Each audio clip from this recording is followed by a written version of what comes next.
Salam baik buat sahabat channel cerita lucu. Semoga menghibur. Yuk kita mulai ceritanya.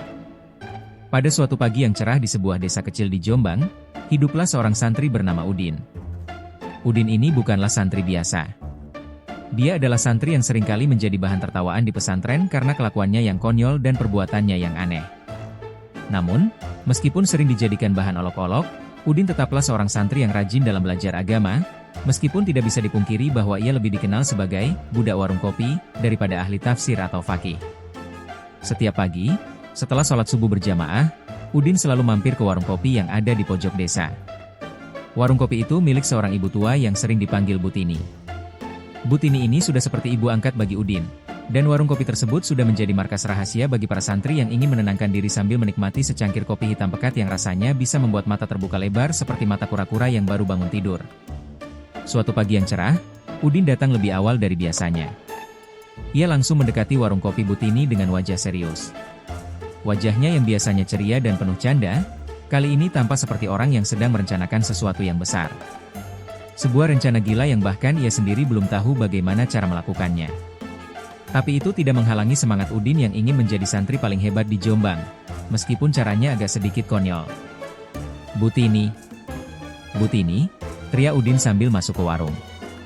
Butini yang sedang menyapu lantai hanya mengangkat kepala dan mengerutkan dahi. Udin. Pagi-pagi udah teriak-teriak kayak tukang ojek online. Ada apa ini? Tanya Butini dengan suara serak-serak basah. Ada apa? Ada apa? Butini, dengar dulu. Saya lagi serius ini. Saya lagi mikirin cara supaya saya bisa jadi santri paling hebat, jawab Udin dengan penuh semangat, bahkan tangannya sedikit terangkat seolah-olah ia sedang memberi pidato di depan para pejabat. Maksud kamu, jadi santri paling hebat itu gimana, Din? Kan kamu udah hebat di pesantren.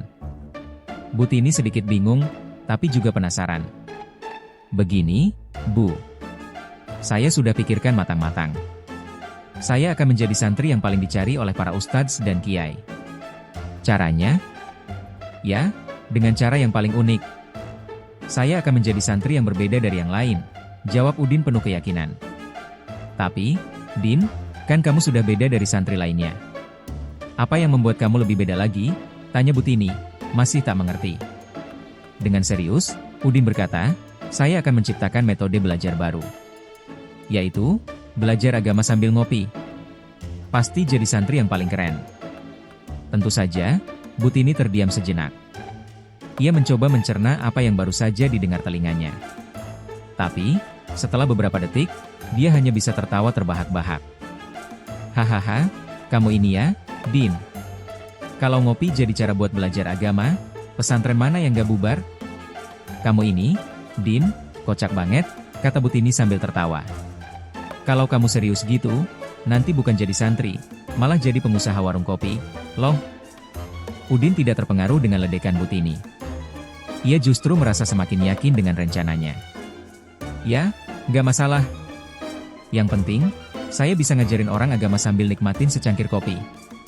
Lagian, kalau belajar sambil ngopi kan, otaknya lebih encer, Bu. Apalagi kalau kopi ini dibuat dengan rasa yang penuh kasih sayang. Gak ada salahnya, kan? Tak lama setelah itu, beberapa teman Udin yang juga santri di pesantren datang ke warung kopi. Mereka adalah Rudi, Asep, dan Edi. Mereka ini juga bukan santri yang biasa. Sifat mereka nyeleneh dan seringkali membuat kehebohan di pesantren. Begitu sampai di warung kopi, Rudi langsung menyapa Butini dengan suara keras, Butini, kopi satu. Kalau bisa, yang spesial. Rudi memang selalu begitu. Kalau sudah ngomong soal kopi, semua orang tahu, ia adalah penggemar sejati. Asep, yang lebih pendiam, hanya tersenyum dan mengangguk. Tapi di dalam hatinya, ia sangat penasaran dengan rencana Udin yang katanya akan mengubah cara belajar agama. Din, kamu serius tuh? Belajar agama sambil ngopi? Tanya Asep sambil menatap Udin dengan ragu. Serius? Ini akan menjadi revolusi besar dalam dunia pesantren.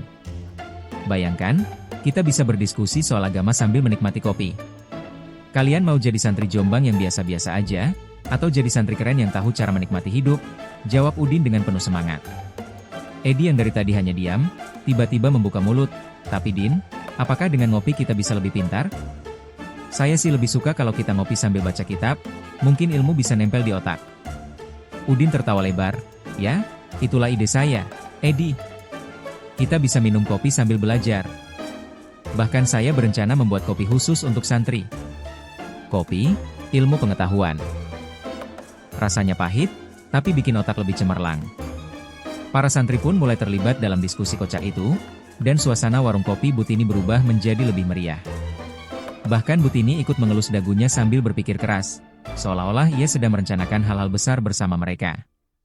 Namun, ada satu hal yang belum disadari oleh Udin dan teman-temannya. Apa yang mereka anggap sebagai ide revolusioner, ternyata sudah diterapkan oleh Butini sejak lama. Butini selalu menyuguhkan kopi yang luar biasa enak kepada siapa saja yang datang ke warungnya, baik itu santri, petani, tukang ojek, atau bahkan pejabat desa. Mungkin kopi Butini memang bisa membuat otak lebih encer, tapi tidak ada yang menyangka bahwa warung kopi itu justru menjadi tempat para santri mendapatkan ide-ide konyol dan penuh canda seperti yang dilakukan Udin. Suasana warung kopi pagi itu penuh dengan candaan, tawa, dan ide-ide gila dari Udin dan teman-temannya. Siapa sangka, di tempat yang sederhana ini, para santri bisa merencanakan masa depan yang cerah, atau setidaknya, sebuah masa depan yang penuh dengan kopi. Pagi berikutnya, rencana Udin untuk menciptakan revolusi belajar sambil ngopi terus bergulir di benaknya. Ia merasa lebih percaya diri, meskipun beberapa teman-temannya di pesantren masih menganggapnya aneh.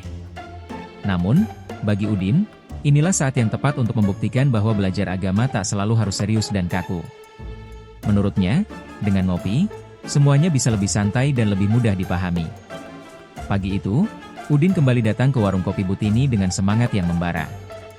Ia langsung duduk di meja favoritnya, yang terletak di sudut dekat jendela, tempat yang paling ideal untuk menikmati udara pagi dan secangkir kopi. Begitu duduk, Udin langsung menyampaikan ide terbarunya pada Butini. Butini, saya sudah punya rencana besar. Saya akan mengundang semua santri di pesantren untuk belajar agama sambil ngopi di warung ini. Udin berkata penuh semangat, seperti seorang jenderal yang baru saja merancang strategi perang. Butini yang sedang menyiapkan kopi hanya tersenyum. Aduh, Din, kamu ini jangan-jangan malah bikin pesantren penuh dengan bau kopi, bukannya bau kitab. Udin tidak peduli dengan sindiran itu. Ia sudah yakin rencananya akan berhasil. Saya akan ajak mereka semua. Saya yakin, dengan cara ini mereka akan lebih gampang paham tentang agama. Apalagi kalau sambil ngobrol santai. Namun, ide Udin tidak berjalan mulus seperti yang dibayangkan. Saat Udin mengundang teman-temannya ke warung kopi, tidak semua santri tertarik. Bahkan, beberapa dari mereka terlihat ragu dan ada yang menertawakan ide konyol itu. Ngopi sambil belajar agama? Wah, Din, kamu ini benar-benar hebat. Tapi kalau bisa, saya lebih pilih belajar agama langsung dari guru-guru kita yang serius deh, daripada di sini, di warung kopi, kata Rudi dengan sedikit tertawa. Tapi Udin tetap tidak menyerah. Pokoknya kita coba dulu. Kalau berhasil, kalian pasti terkejut, jawabnya penuh keyakinan. Akhirnya, setelah beberapa hari, Udin berhasil mengumpulkan beberapa teman santri yang tertarik untuk mencoba ide barunya. Meskipun hanya ada 5 orang yang datang, Udin merasa sudah cukup untuk memulai revolusi ngopi belajar agama ini. Mereka semua duduk mengelilingi meja bundar di warung kopi Butini, dengan secangkir kopi hitam di tangan masing-masing. Butini yang kebetulan datang membawa piring berisi gorengan langsung melihat kumpulan santri yang duduk santai sambil ngopi. Aduh, kalian ini ya, jangan-jangan nanti habis ngopi malah lupa sholat. Ingat, ya, kopi itu jangan bikin kalian lupa ibadah, kata Butini dengan nada memperingatkan. Udin pun menanggapi, Bu, itu kan masalah masing-masing. Kalau kita ngopi sambil belajar, kita jadi lebih bijak, Bu. Bahkan, menurut penelitian, kopi itu bisa meningkatkan konsentrasi. Asep, yang sedang menyesap kopinya perlahan, tiba-tiba menyela, Din, ngomong-ngomong, kamu beneran tahu ya soal kopi ini? Saya pernah baca, katanya kalau kebanyakan ngopi bisa bikin jantung deg-degan. Udin tersenyum lebar dan mengangkat jari telunjuk, seperti seorang ilmuwan yang baru saja menemukan teori besar. Ah, Asep, itu mitos. Yang penting kan cara kita ngopinya. Kalau kita ngopi sambil ilmu, kopi ini jadi lebih bermanfaat. Para santri yang lain hanya saling pandang dan tertawa kecil. Namun, mereka tetap melanjutkan ngopi dan mencoba mengikuti apa yang dikatakan Udin. Mereka pun mulai membuka kitab yang mereka bawa dan mencoba membaca ayat-ayat atau hadis sambil sesekali melirik Udin yang dengan antusias menjelaskan sesuatu. Tak lama, suasana menjadi semakin riuh. Udin yang semangatnya tidak pernah surut mulai memberikan penjelasan tentang agama dengan cara yang tidak biasa. Jadi gini, teman-teman, dalam Islam, kita diajarkan untuk selalu memanfaatkan akal. Nah, kopi ini adalah contoh yang pas. Kopi bisa membuat kita lebih cerdas, dan dengan akal yang cerdas, kita bisa memahami agama dengan lebih baik. Kalau kita ngopi, kita jadi lebih fokus, lebih paham. Jadi, ngopi itu bisa jadi sarana untuk mendekatkan diri kepada Allah, loh. Tentu saja, penjelasan Udin ini membuat semua orang tertawa terbahak-bahak. Bukan karena mereka merasa penjelasan Udin lucu, tapi karena gaya bicaranya yang penuh semangat dan kocak. Seakan-akan, Udin sudah menjadi seorang dai kopi yang berbicara dengan gaya khas tukang kopi.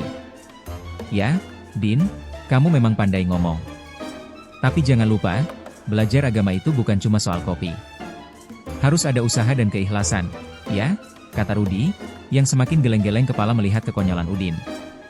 Betul banget, Rudi. Tapi dengan kopi ini, kita bisa semangat untuk belajar lebih baik, jawab Udin tanpa ragu. Tengah asyik ngobrol, tiba-tiba Edi yang sejak tadi diam, menyela, kalian tahu nggak sih, kalau kopi ini katanya bisa bikin kita lebih jujur? Semua terdiam mendengar kata-kata Edi yang serius. Jujur? Kok bisa? Tanya Asep dengan rasa penasaran. Ya, katanya gitu. Kalau kita ngopi, kita jadi lebih terbuka, lebih apa adanya, jawab Edi, mencoba terlihat bijak meskipun kelihatan bingung. Udin langsung tertawa keras. Betul, Edi. Jadi kalau kita ngopi, kita bisa jujur sama diri sendiri, dan bisa lebih dekat sama Allah. Itu yang saya maksudkan. Seketika itu, tawa pun pecah di antara mereka.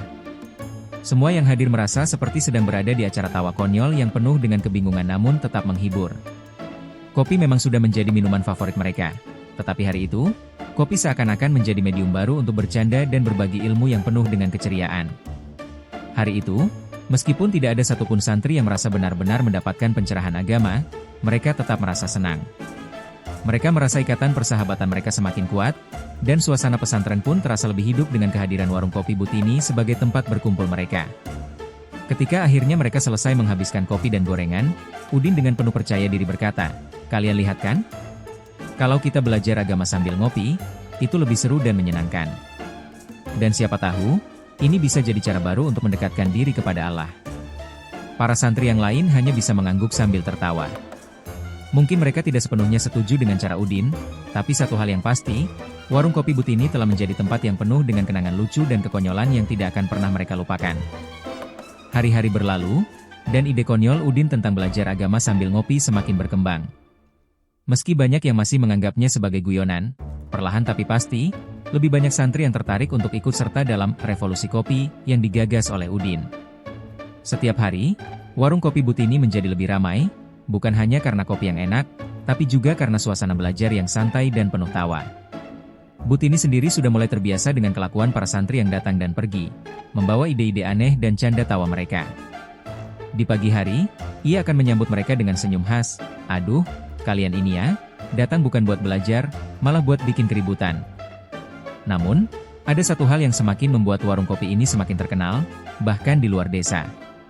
Para santri di pesantren mulai berdatangan bukan hanya untuk ngopi, tetapi juga untuk mendiskusikan berbagai topik agama yang berat dengan cara yang sangat tidak biasa. Berkat ide Udin yang menggabungkan kopi dengan belajar, suasana menjadi jauh lebih ringan, meskipun topik yang dibahas tetap serius. Suatu pagi yang cerah, Udin kembali membuka kelas kopi di warung Butini. Kali ini, ia sudah menyiapkan sebuah papan tulis kecil yang biasanya digunakan untuk menulis menu kopi. Di atas papan itu, Udin menulis dengan kapur putih besar-besar. Kopi seilmu cerdas. Teman-teman, hari ini kita belajar tentang konsep dasar tauhid sambil ngopi. Siapa yang mau mulai duluan? Udin berkata dengan penuh semangat. Rudi yang biasanya agak malas mendengarkan ceramah agama, kali ini malah terlihat serius dan menoleh ke papan tulis. Tauhid, Din, itu kan tentang keesaan Tuhan. Gimana bisa belajar itu sambil ngopi? Udin dengan cekatan menjawab, "Nah, inilah yang saya suka. Kita harus paham bahwa Allah itu satu, dan ngopi ini juga satu. Jadi, kalau kita gabungkan, ilmunya bisa masuk lebih cepat. Kopi ini melatih kita untuk fokus, kan? Jadi, kita nggak akan kemana-mana. Fokus ke Allah. Asep yang duduk di sebelah Udin tertawa. Din, kalau ngomongnya gitu, nanti orang malah pikir kamu ngajarin agama sambil niklanin kopi. Ini harus hati-hati, loh. Ya, Asep, ini baru tahap eksperimen, jawab Udin dengan semangat yang tidak pernah luntur.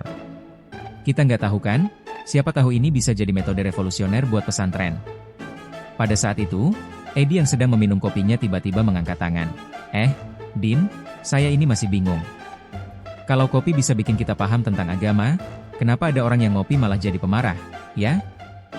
Udin terdiam sejenak. Ia berpikir keras, dan akhirnya menjawab dengan serius, itu masalahnya bukan pada kopinya, Edi. Itu masalahnya ada di dalam diri kita. Kalau kita sudah ngopi dan tetap pemarah, berarti kita belum belajar benar-benar tentang sabar, Edi. Kopi itu ibarat ujian, yang menguji kesabaran kita. Semua santri di meja itu terdiam sejenak mendengarkan penjelasan Udin yang cukup filosofis. Meskipun masih ada yang meragukan cara belajar ini, mereka tak bisa mengabaikan semangat dan keyakinan Udin yang luar biasa. Mereka pun melanjutkan obrolan sambil menyeruput kopi dan sesekali tertawa. Namun, ada kejadian yang cukup membuat semua orang di pesantren terkejut. Pada suatu hari, datanglah seorang ustadz baru yang ditugaskan mengajar di pesantren mereka. Ustadz ini dikenal sebagai seorang yang sangat serius dalam mengajarkan agama. Konon, ia sangat tidak suka dengan segala bentuk kekonyolan dan hiburan yang tidak ada hubungannya dengan agama. Ustadz baru ini, yang bernama Ustadz Ridwan, masuk ke pesantren dengan langkah tegap. Begitu melihat Udin dan teman-temannya yang sedang ngopi sambil berdiskusi tentang agama, wajah Ustadz Ridwan langsung mengernyit. Ia mendekati mereka dengan langkah tegas dan berkata, "Hei, kalian ini santri atau apa? Belajar agama kok sambil ngopi?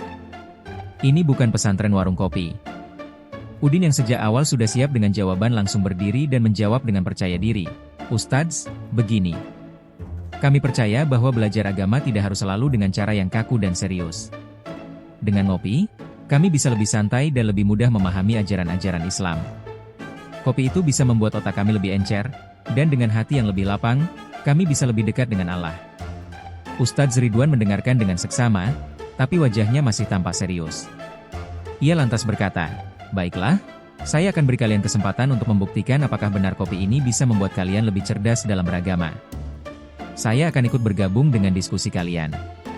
Tapi ingat, jangan sampai kalian melupakan pokok ajaran agama hanya karena kopi." Udin tersenyum lebar. "Terima kasih, Ustadz. Kami yakin, dengan niat yang baik, ngopi sambil belajar itu bukan hanya menyenangkan, tapi juga mendekatkan kita kepada Allah." Hari itu, dengan penuh semangat, Ustadz Ridwan duduk bersama Udin dan teman-temannya di warung kopi Butini. Mereka mulai berdiskusi tentang topik-topik agama yang cukup berat, seperti konsep keadilan dalam Islam, namun suasana tetap terasa ringan. Ustadz Ridwan yang awalnya skeptis perlahan mulai menikmati obrolan yang hangat sambil menyeruput kopi. Di tengah obrolan, Ustadz Ridwan pun akhirnya tersenyum. "Ternyata kalian benar juga, ada kalanya ilmu itu bisa lebih mudah dipahami jika kita berdiskusi dalam suasana yang nyaman, meskipun tidak harus selalu di meja pengajian." Mendengar itu, Udin yang penuh semangat berkata, "Benar, Ustadz.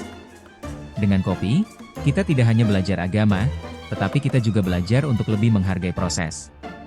Seperti kopi yang butuh waktu untuk diseduh, ilmu pun membutuhkan waktu untuk diserap dengan baik." Akhirnya, semua orang di meja itu tertawa bersama.